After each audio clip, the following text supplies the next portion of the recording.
নমস্কাৰ, আলোচনা কৰিবলৈ ওলাইছোঁ দ্বিতীয় শ্ৰেণী আপোন পাঠৰ আমাৰ জাতীয় পতাকা নামৰ পাঠটিৰ প্ৰশ্ন উত্তৰসমূহ। পাঠটিৰ ক্ৰিয়াকলাপৰ 1 নম্বৰতে আছে কবিতাটি মনত ৰাখা। মই কবিতাটি পাঠ কৰি দিছোঁ। তিনি বৰণীয়া জাতীয় পতাকা নীল আকাশত নাচে, ওপৰে কেৰুৱা মাজত শুকুলা, তলত শ্যামল আছে।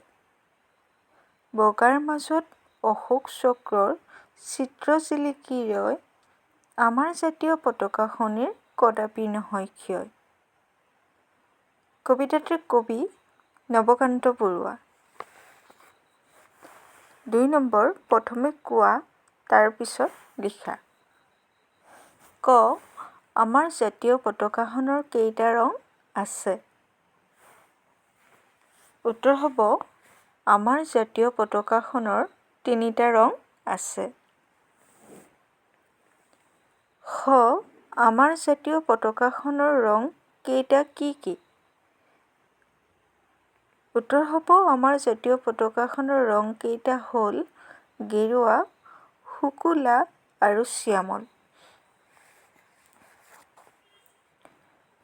গ, আমাৰ জাতীয় পতাকাখনৰ তলত থকা ৰংটো কি? উত্তৰ হ'ব, আমাৰ জাতীয় পতাকাখনৰ তলত থকা ৰংটো হ'ল শ্যামল বা সেউজীয়া।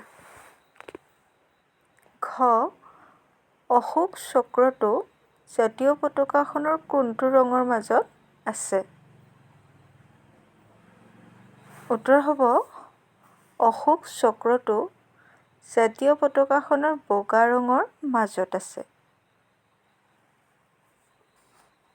তাৰপিছত ঙ, আমাৰ জাতীয় পতাকাখন ক'ত নাচে? উত্তৰ হ'ব, আমাৰ জাতীয় পতাকাখন নীল আকাশত নাচে।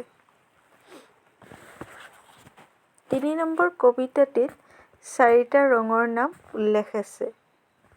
গেৰুৱা, শুকুলা বা বগা, শ্যামল বা সেউজীয়া আৰু নীলা। ইয়াৰ বাহিৰেও আৰু কি কি ৰঙৰ নাম তুমি জানা লিখা। কবিতাটিত 4টা ৰঙৰ বিষয়ে উল্লেখ আছে।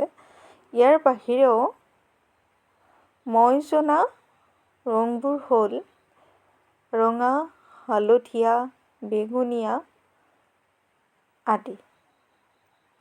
যদি তোমালোকে মোৰ ভিডিঅ'বোৰ চাই ভাল পাইছা তেতিয়াহ'লে প্লিজ চেনেলটো ছাবস্ক্ৰাইব কৰি দিবা।